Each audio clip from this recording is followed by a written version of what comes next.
Hi, you know, you can put anything in a pie shell and you're good to go. Okay, first things first, toasting the walnuts. 30 grams or about a quarter cup of chopped walnuts on medium heat in a dry pan, tossing and moving them around for a few minutes until toasted. And once done, remove and set aside. Next up is 1 medium sweet onion. You can slice into strips or finely chop it up, totally up to you, and I'm gonna slice mine. Next, 5 grams or 2 tablespoons of fresh thyme. No need to chop it up as the leaves are so small already. Just pinch the stem with your fingers and slide off the leaves. And then set those aside as well. I'm using 2 Bosc pears. You can get away with 1, but I'm going with 2 layers for this tart. So slice the pear like so. You'll have 2 large cheeks and then 2 smaller ones, and you can eat the core like a squirrel or a rabbit, and then toss it. Thinly slice the pears about a 1/4 inch thick, and try to keep the slices together and in order for when we decorate the pie. I'm going with Bosc pears because they hold their shape very well when baking and have some nice warm notes that are perfect for the other ingredients we're going to be using. And it's perfect for winter.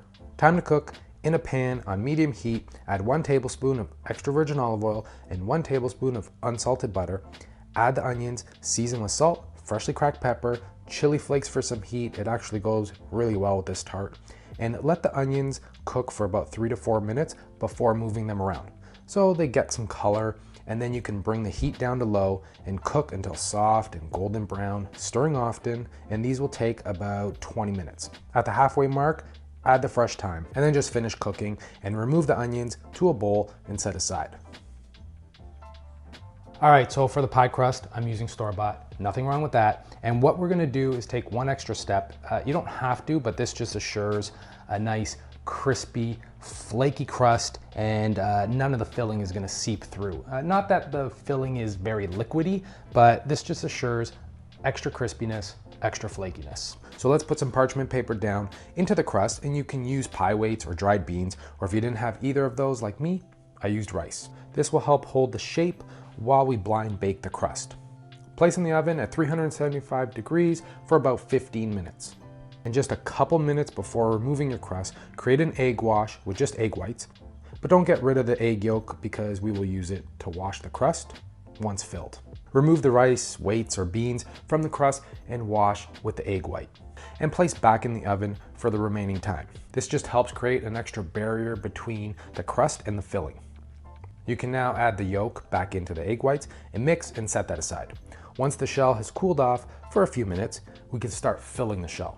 Lay down the caramelized onions to fill the bottom of the shell, and then grab the pears and layer them around the pie, slightly overlapping the slices, and fill the center gap with a couple small pieces. Now for my favorite part, the cheese. 125 grams of Gorgonzola.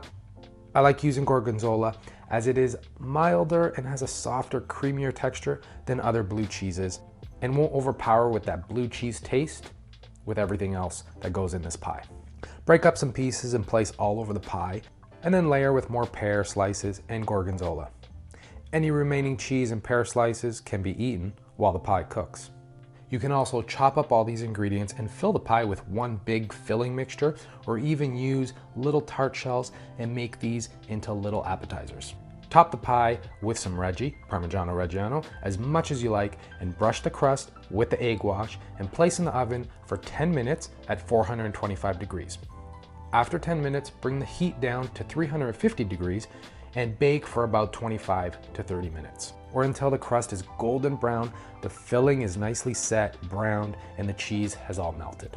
And there it is, but let it cool for 5 to 10 minutes before going in, and top with the toasted walnuts and a drizzle of balsamic glaze, and bring it to the table.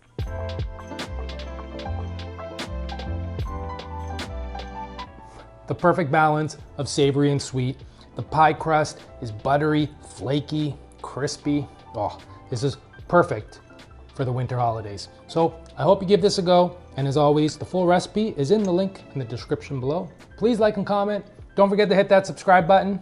And until next time, ciao.